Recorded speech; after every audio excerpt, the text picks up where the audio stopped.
Okay, I'm gonna get going. I'm recording over the lecture, so again, I'll upload this. So give me 1 second.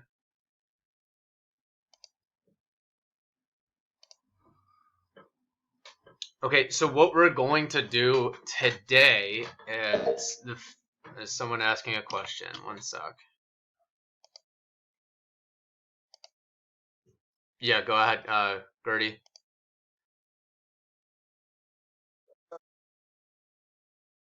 If you tell us like where we stand in course, like what we expect in the couple. Yep. I don't know if I actually put this up, but I have the course outline. Give me 1 second.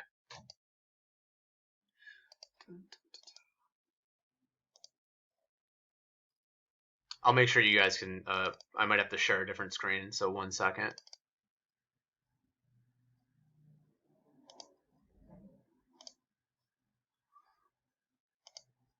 All right, let me share a different screen.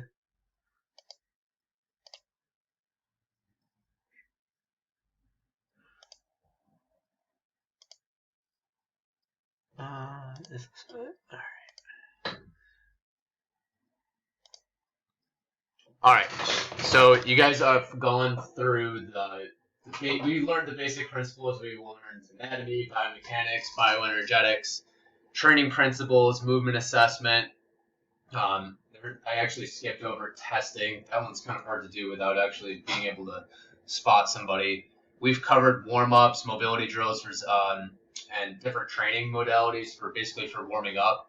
So we cycle back to the programming aspect of it. So today we're going to cover single leg training, which is going to help with basically filling in the structure of your program. So once we've learned to fill in the structure of the program, and we'll keep coming back to that, we're going to start focusing a lot more on how to progress. So the rest of the class is really how do we fill out this program, like what goes in the program. And for that, we're going to be learning different exercises, training modalities. So single leg training, plyometrics, body weight training.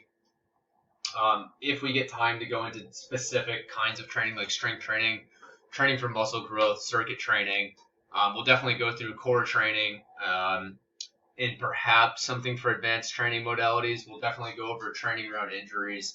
So it's how are we filling in the structure, but then on top of that, how are we progressing? So today we're going to talk about how do we start progressing, along with how do we fill in the structure a little bit more. Does that make sense? So a lot of it has to do. It does. The class is July 9th, right? Yes, correct. Summer. I think that sounds about right when summer session ends. So I'll give you. I mean, I can give you guys the details on that. Yeah, I was just wondering. Oh wow, is it really 2 weeks left? I know this is actually coming up quick. So let me just. So how many more class? If that's the case, so we have after this 1, 2, 3, 4. So it'd be 5 more classes. So I'll give you basically what's going to happen. Your last class is a final, but that I always give it. I mean, you're online now, so that's always open notes, anyways. But I will give you a whole entire study sheet for that too. A lot of it's going to be based on all the comprehensions things that we did, but don't worry, I won't leave any of you hanging on that. But yes, the summer semester goes by fast. Are there any more questions?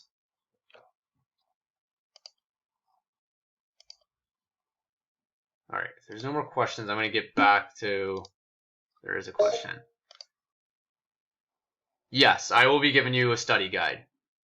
Yes, and it will be open note. So there will not be surprises. I'll tell you exactly what's going to be on there. Yep. All right, so I'm going to stop sharing this one, and I'm going to go into sharing the other one as soon as I figure this out. All right.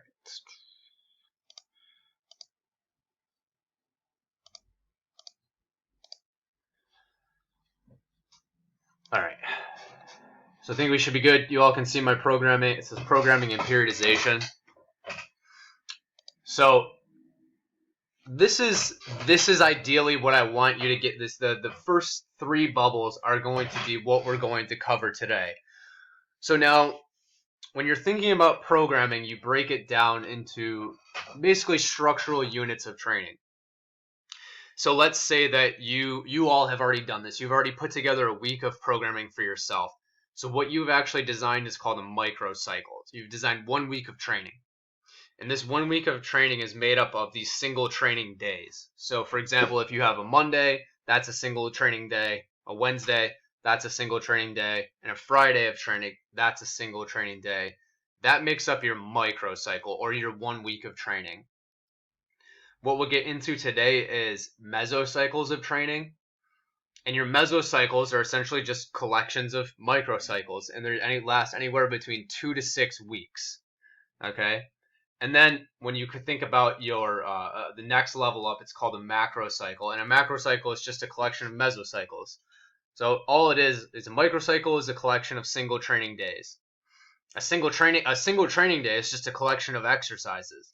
A mesocycle is a collection of microcycles, and a macrocycle is a collection of mesocycles. And I'll get into that more. I do want to go over some recaps for things that I think are going to be important for putting together a program. The first, again, is order for exercises. Okay? So I want you to do this again. I know this is a recap, but I want you to write in what the order is, and then I want you to tell me why you would put that in that order. So go ahead, type it in the text box. Which one comes first in a program? Which should come second? And what would come third? Go ahead, type that in.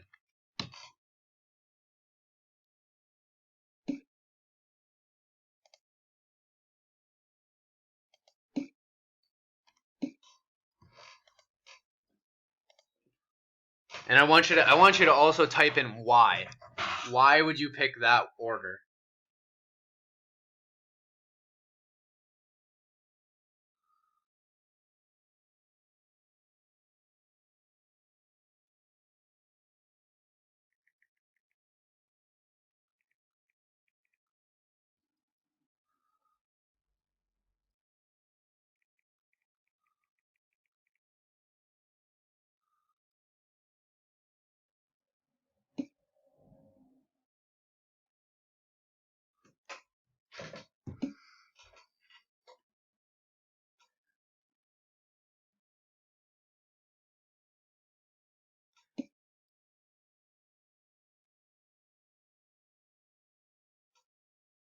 Yeah, so we're thinking about what is the technical demand of the exercise and how much muscle is being used. Yep. All right, let's just go right to the next one. All right, tell me the order for this. What order would you put this into a program? When I say deadlift, think a straight bar conventional deadlift.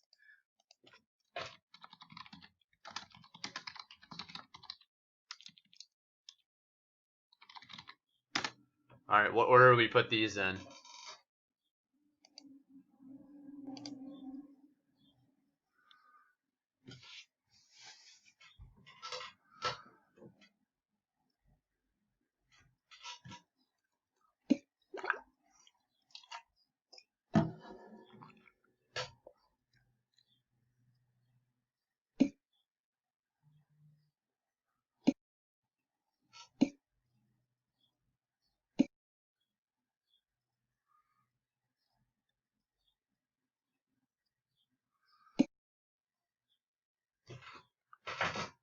All right, good.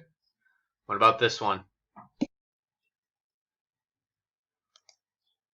What order would you put this in?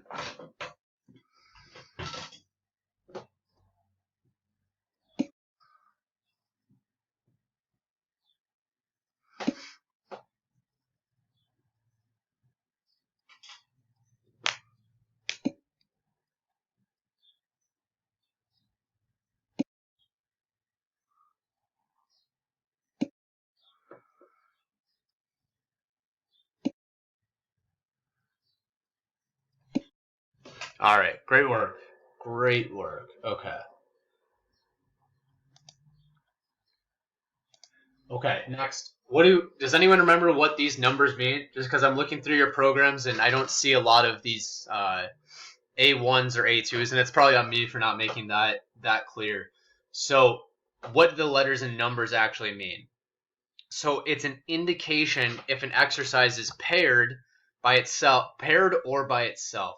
So, if you just see A1 with no A2 next to an exercise like a bench press, that just means it's by itself. okay?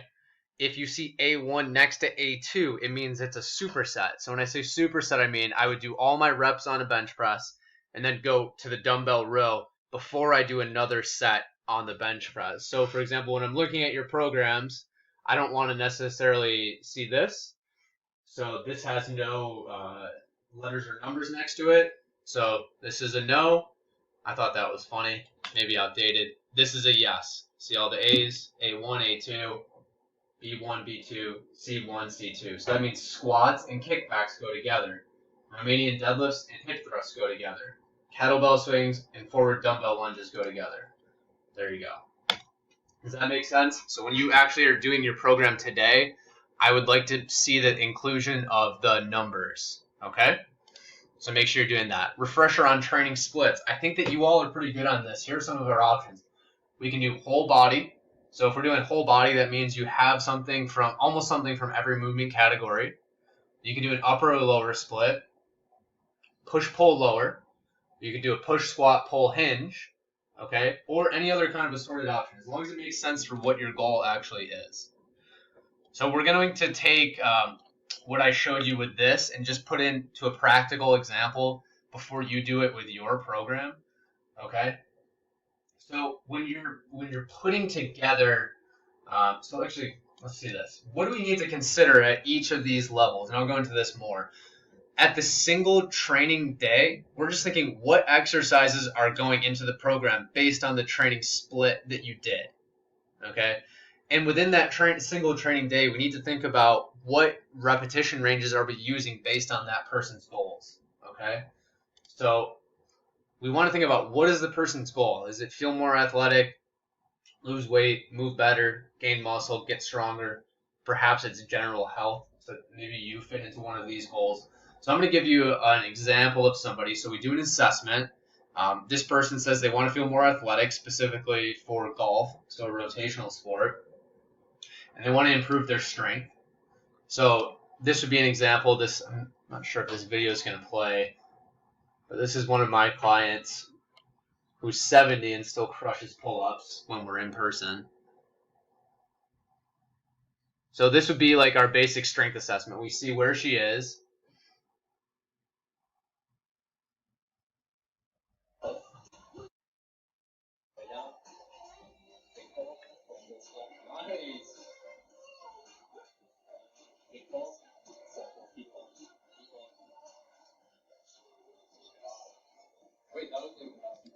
So she's basically getting like 2.5, 3 pull-ups without really that much assistance. And let's say her goal is to do 5. So we know where she is and we know where she wants to be. And then so this would be her deadlift. I forgot what this was, maybe like 135. Lift your back first and keep that tension. Don't know what we're listening to. Good. Control it on the way down. Come up. Really good rep. Back first. She's doing, let's just say, like 135 for 3. And let's say she wants to be able to do 150 for 3. So again, we know where she is and we know where she wants to be. This was for bench press. I think it's 65.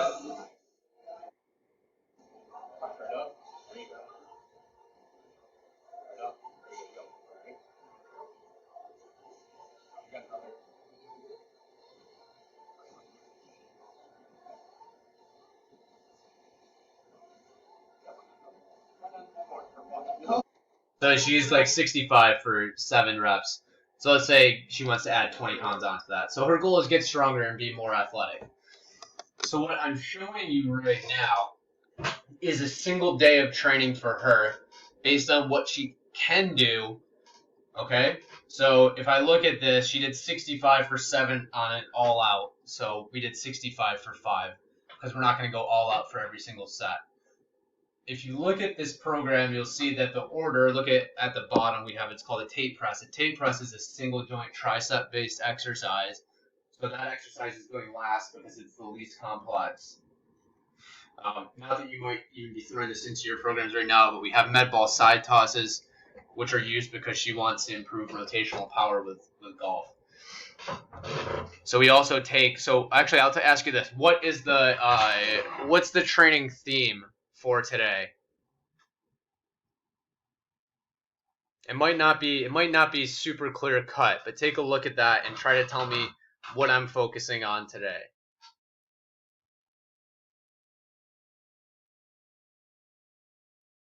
You can type that in. Actually, let me do this.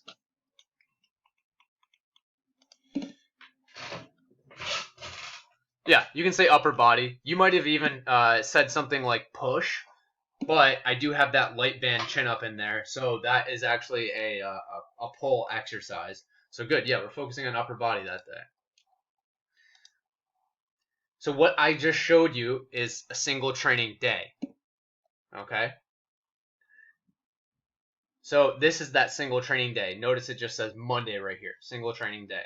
So now if we wanted to do a full week, which is a microcycle, that would include the Monday, which you just saw, a Wednesday program, and a Friday program. So that would be our 3 days, or however many days that person is going to be training in the week. And that's going to make up our microcycle. Now, when you see Monday for week 1, Monday for week 2, and a Monday for week 3, what you're observing is a portion of the mesocycle, the collection of microcycles, which is the week. Now, this is what we'll be focusing on today. You're going to be taking the 1 week that you made, and you're going to be turning that into 3 weeks, okay? And there's a few things that you can take into consideration as you're moving from week to week. So one thing that you'll notice that I did in this program is this person wanted to get stronger. So if we just look at my A1 bench press, you can see that I've selected a repetition range that's reflective of strength training. Okay, so if we're thinking like 2 to 6 repetitions is reflective of strength training. You'll notice that on a week-to-week basis, what I've done with her is I've changed the repetitions. Okay, so we have a 3x5, a 3x4, and also a 3x6. Now, because I changed the rep ranges on a week-to-week basis, I'm also changing the weight. Okay, and again, this is just one option for programming. Notice that 3x5 at 65, we drop the reps, we increase the weight. 3x6 at 60, we've increased the reps, so now we're dropping the weight. Okay, you'll also notice that I've done things like changing the amount of band assistance that she's receiving. So for example, this one's a light band, so I've selected 5 reps, so it's giving her some help. This one is a chin up with no assistance, so it's more resistance, less reps. And in this one, we've given more assistance, so it's less load to move. We've decided to do more reps because of that. So if I'm changing things on a week-to-week basis, the load that I'm doing needs to reflect that. So when you're putting together a program, again, these are the things that you need to consider. I'll actually go into this right here. So what do we consider at each of these training units? Okay, so when you're putting in your a single training day, you're factoring in what are the exercises that this person is doing. And we pick these exercises based on the principles of specificity and individualization. The exercises that we select, along with the repetitions and the load within that day, need to be reflective of what that person wants and what that person can do. So reflective of specificity and individualization. When we go up to this second level, this microcycle, we're thinking about what's that actual training split that's going on here. Within our variation within a single mesocycle, which again is 2 to 6 weeks, I tend to prefer to pick 3 or 4 weeks. In this example, my mesocycle was 3 weeks long. So we're thinking of what, if anything, do we vary on a week-to-week basis. So what I mean by that is, in this case, I decided I'm going to vary the repetitions and therefore the load. I also could have done things like changing some of the exercises. So for example, my A1 bench press could have stayed the same, but maybe each week I'm doing a different variation on the pause press. So maybe I'm pausing at the chest. On another one, I'm pausing a few inches away from the chest. And then maybe on the third week, I'm doing a block press. So I'm thinking about what, if anything, am I varying on a week-to-week basis? And with this, we want to be careful about how much you're varying. I don't have a clear-cut rule for that. But we don't, actually, if you read that Nick Tominello PTQ article again, he has some good insight on that. So we don't want, so if I was doing week 1 on a Monday and then week 2, I made everything totally different, that's probably not a great idea. But if 25 to 50% of my exercises were different on a week-to-week basis, where I kept some things like this consistent, if I kept my bench press consistent throughout these 3 weeks, then I think that would be a good idea, along with maybe perhaps some other things. What we're not getting into yet is when we transition from a mesocycle to another mesocycle. So if I had this, what happens when I go from this mesocycle to that mesocycle? So what happens is you need to start providing overload for the person that you're working with or for yourself. Can anyone remember how we can provide progressive overload? How do we do that? How do we make a training program more challenging? You can say it or you can type it in. Either one's fine.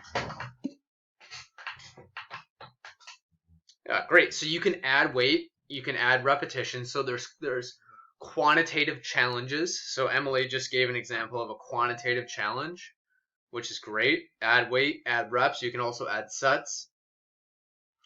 Or you can make qualitative changes, which qualitative changes would mean changing out the exercise.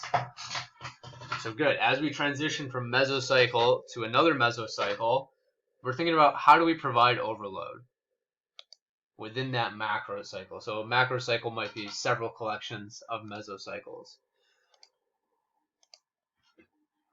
So this is where the definition of periodization comes in. Now this is the systematic planning and structuring of training variables. Again, those training variables can include intensity, which is weight, volume, which is reps times sets times weight, frequency of training, rest periods, throughout designated training timeframes aimed at maximizing performance gains and minimizing the potential for overtraining or decrements to performance. Now, when you're putting together the connection between or within mesocycles and also between mesocycles, there's 2 very common forms of periodization. And this is linear periodization and also undulating periodization. So I want to give you a quick recap on some other things before I get into what these 2 things are. There's also a really good video that this lecture is up on Blackboard. I have this video over here, so I won't play it when we're going through the lecture, but recheck this and watch that video. All right.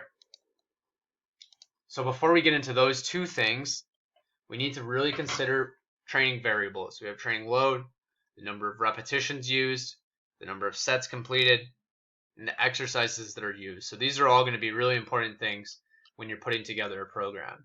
I just demonstrated this, the repetition and load relationship. So within a program, if I say that I want to increase my repetitions, my training load has to go down.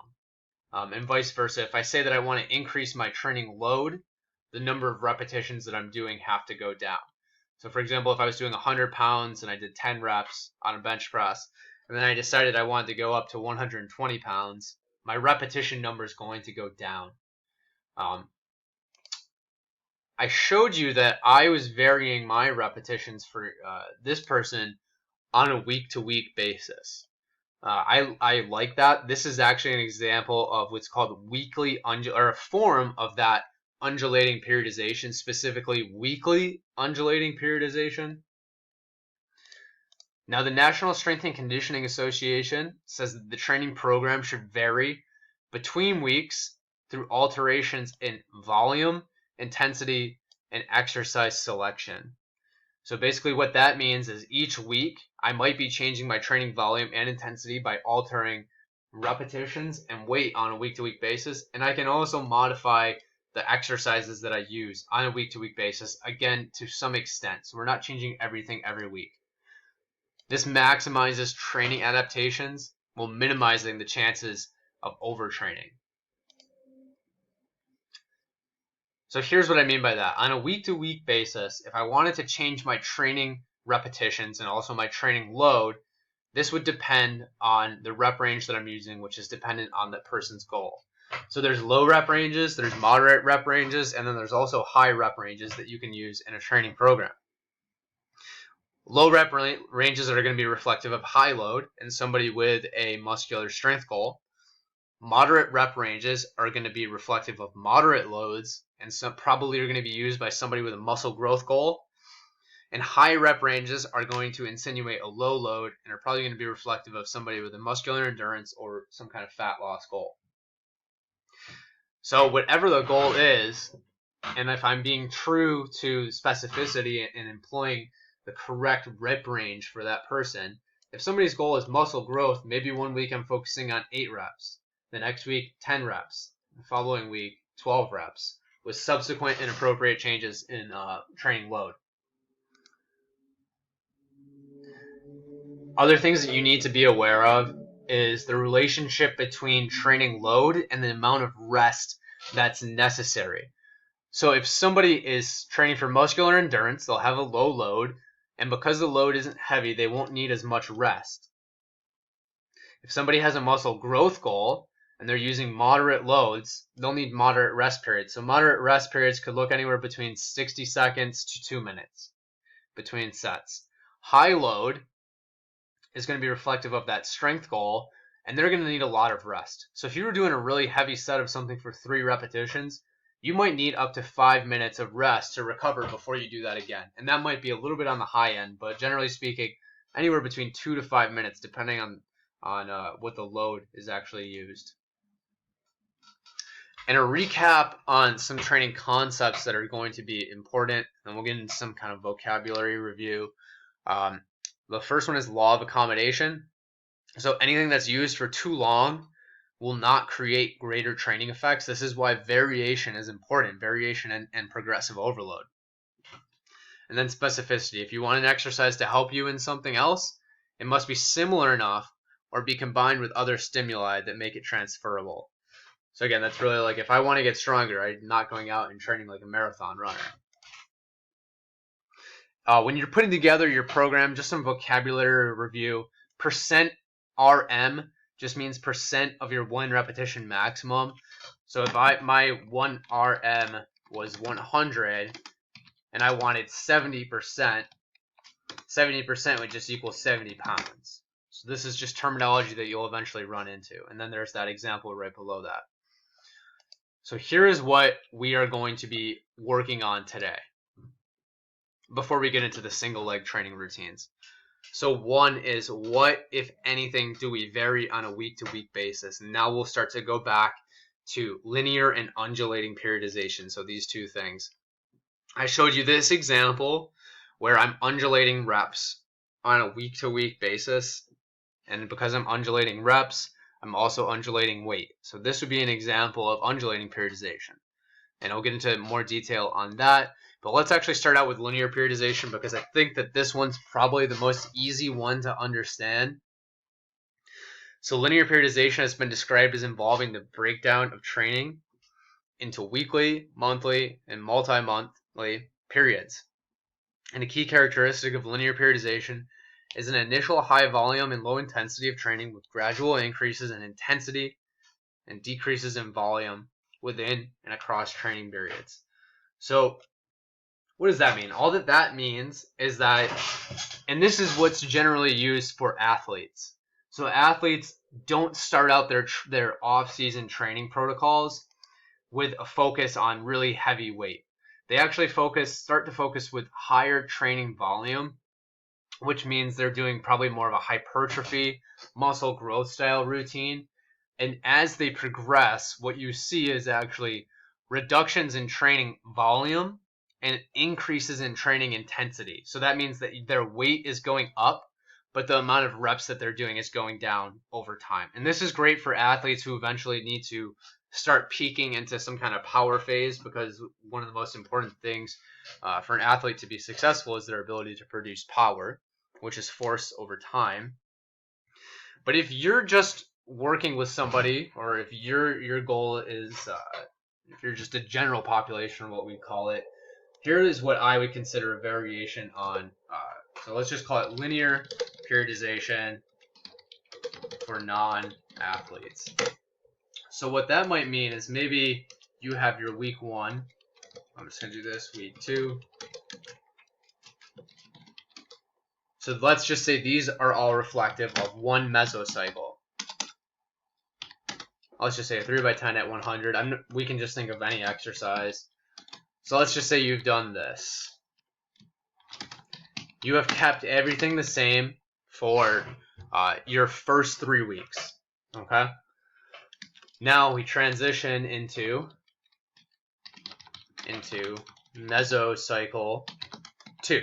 Okay, so now we have a new 2 weeks. So we're going to call it week 1, week 2, week 3. This is why I think this is pretty straightforward for programming. Now you just decide one way that you're going to make this more challenging. So we're not necessarily saying we're reducing volume and increasing intensity. We're just saying, what training variable do we want to provide progressive overload on? So maybe you decide to go 3x10 at 120. And you just do that.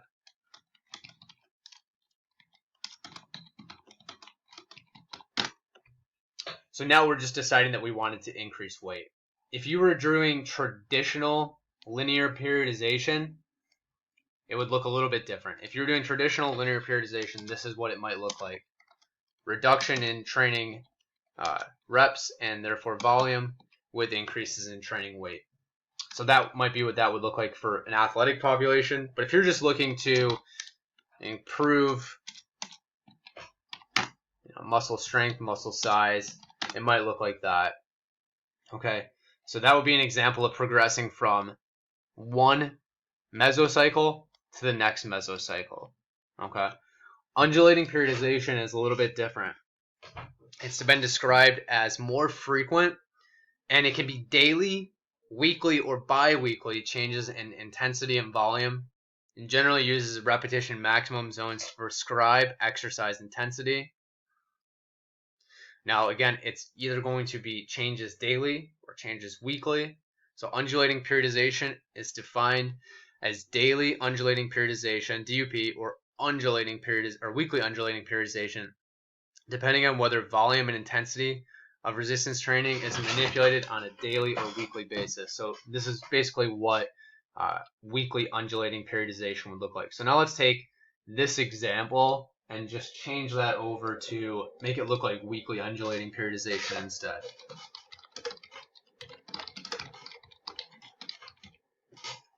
So now let's say that I wanted to do, my goal was hypertrophy. So I've done hypertrophy rep ranges for all of this. And now I'm changing this. I'll keep that the same, but because I increased the reps, now I need to decrease the weight. 3x8 is less than 3x10, so the weight should go up. So now let's say as I transition into mesocycle 2 with this undulating periodization theme, my 3x10, now how do I want to overload that? Let's just say I want to overload that by increasing weight. Okay, so 3x10 stays the same. That looks all good. Now if I want to keep the reps and I want to increase the weight, this should actually look more like 110. And if I'm still doing 3x8, I'm still undulating, but now I'm still overloading by increasing weight. That's what that might look like. So my week 1, notice I increased the weight. Week 2, 3x12 is now 3x12 at 110. My week 3, 3x8 at 110 is now 3x8 at 130. So that would be a different way of doing that. And this is what we'll be working on. Okay. So when you see this in a program, do you think that that looks more like linear periodization, the beginning of linear periodization, or is it undulating? So are we keeping it the same, or are we changing it on a week-to-week basis? What do you think? type that in. Is this staying the same on a week-to-week basis, or are we changing it?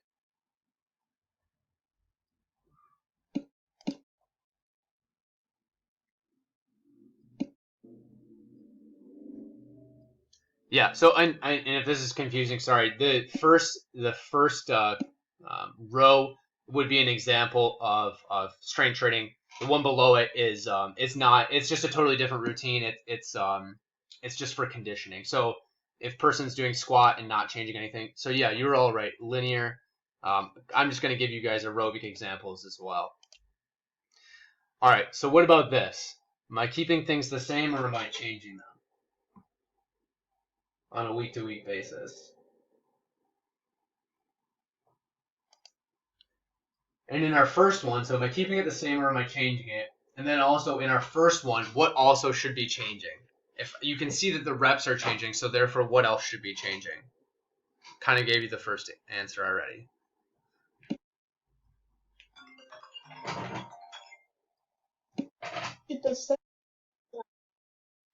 So we're not going to be changing the sets, but as you transition into another mesocycle, that's one way to overload it. So if I go week 1, 2, week 3, and then I change that to 4x10, 4x8, and 4x12, that's one way to actually overload it.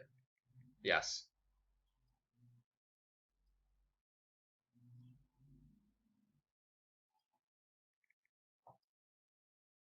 Yeah, so we're doing more undulating there. But okay, now let's do this. If I'm running in a program and I've changed it from 1 mile to 0.75 miles to 1.25 miles, what should be changing?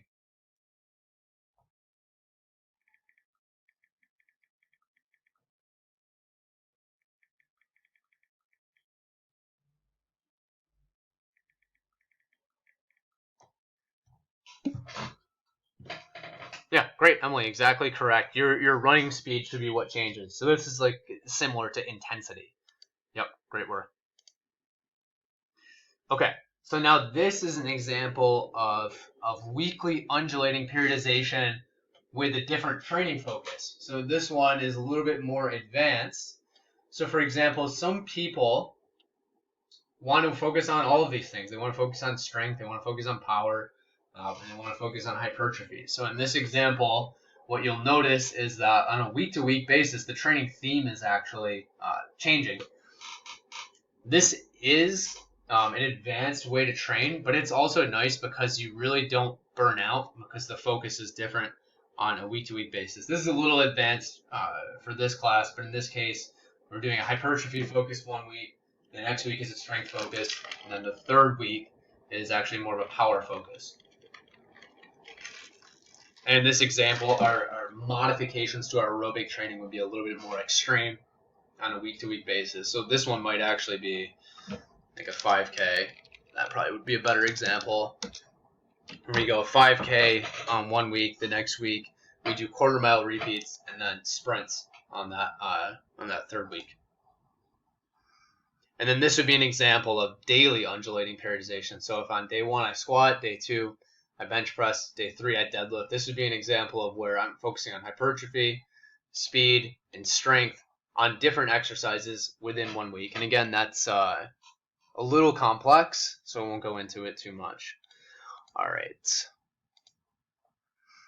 And I'm not going to go into that one, but I can post a nice 45-minute video on this. So let me go over what I want us all to do right now. So in your program, we're going to make 3 weeks of training. So this means you're going to add 2 weeks. In this case, I want you to make sure that you're identifying your training goal. What is it? So maybe it's some kind of combination of these things. Based on that, you're going to identify your ideal rep range. And it's okay to mix this up. If you have a goal of increasing muscular strength and size, you might use a variety of rep ranges. And what I want you to do in this case, I want you to actually undulate your reps on a week-to-week basis for weeks 1, 2, and 3. So I'll give you an example of that. I'll actually take somebody's program and I'll do it. So this would be an example of how we're changing reps on a week-to-week basis. So let me stop sharing this one and I will share somebody else's program. Does anyone want me to use them does anyone want to volunteer as a case study for me to write their program up, you can just raise your hand and I'll do it. Alright, so let's pull up your program and I will share the screen.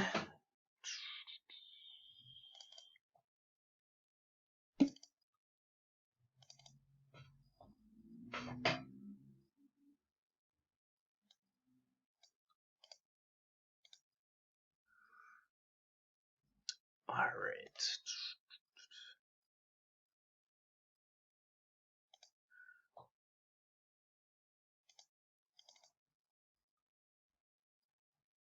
Okay. So let's write this down. So I'm looking at this rep range and it looks like the goal is muscle growth. Does that sound right?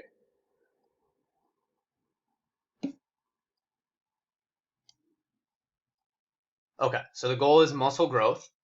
So he's selected an appropriate rep range. Is it okay? Is it okay if I just do this? I'm going to make them just by 8 for this one. Yeah, that's fine. Just for the example. So it's not all, when you put together a program, it's not always going to be like this. So for example, when you really start to get into it, a program might look like this. 1 by 10 at bar, 1 by 10 at 95, 1 by 8 at 135, not 1035. And then you might say like 2 by 8 at 150, and then you might even say like a 1 by 12 burnout at like 135. So it might look like something like that. So, but this is great for right now. So here's what we're gonna do. I'm just gonna modify these 8. I'm just gonna take that.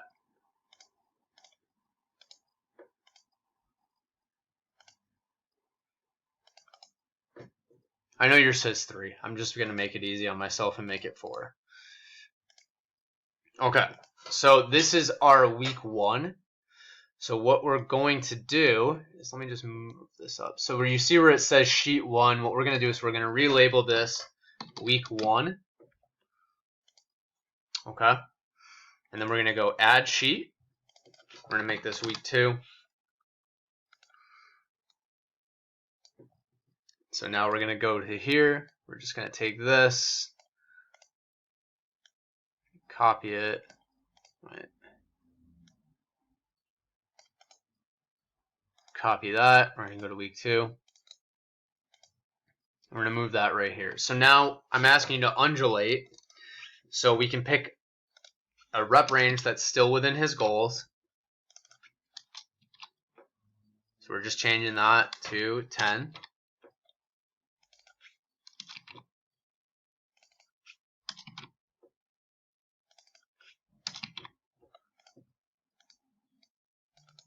We're going to copy that.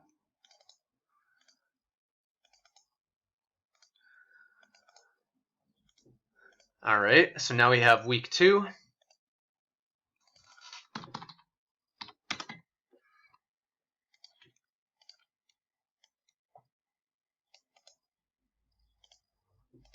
We just copy it, go to week 3.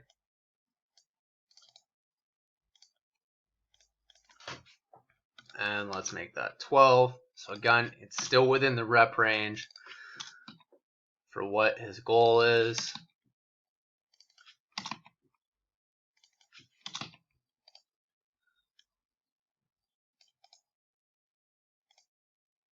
Oh wait, I don't want to copy the whole thing. I just want this.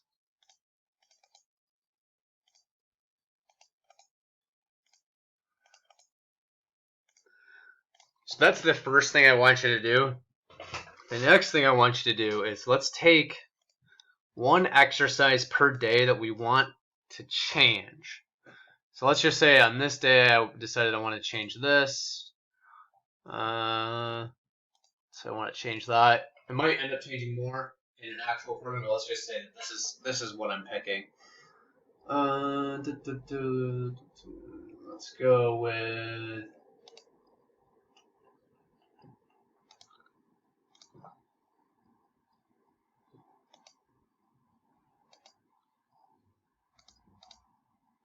So now I'm just going to copy this, and I just want to ask myself, what kind of variation can I supply that's similar? So maybe I'm just going to switch this over to a dumbbell chest fly. All right, lat pull down. Let's go lat pull down, supinated grip. So that's just changing the grip. Leg press. Let's just change that to a single leg press. And let's just change this to side lying lateral raises. So let's take this, let's unbold that.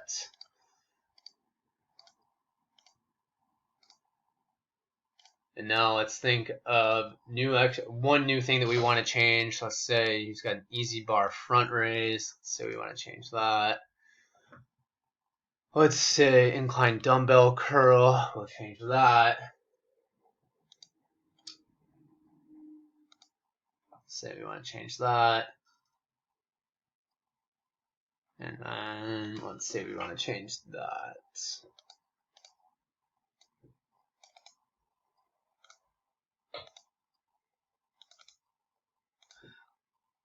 All right, easy bar front raise. Let's see.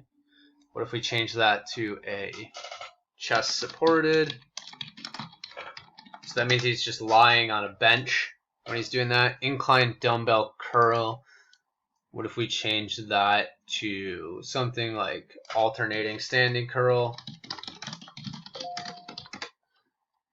All right, and lying hamstring curl. Let's just change that to seated. I don't know why it does that.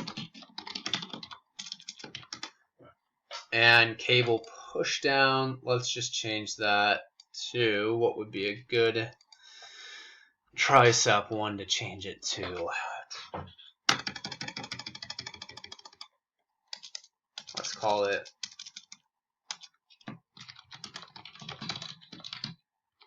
so I'm just making small changes on a week-to-week basis. Now notice that I didn't take his chest support, or I didn't take this easy bar front raise and change it to something like a back squat, because that's not in the same movement category. That would be different. Okay, so this is what you're going to be doing is take the program that you have right now, okay, and then you're going to move on, make your next week of training, change one exercise as long as it fits in the same movement category. Remember, I have examples of all of that.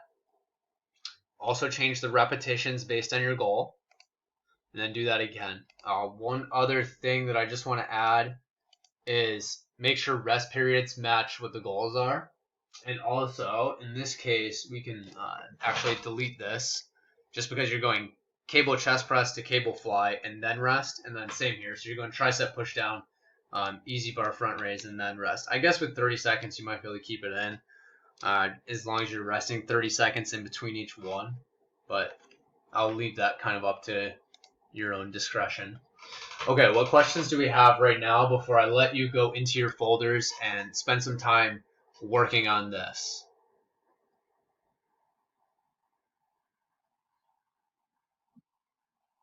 Just a question. When you increase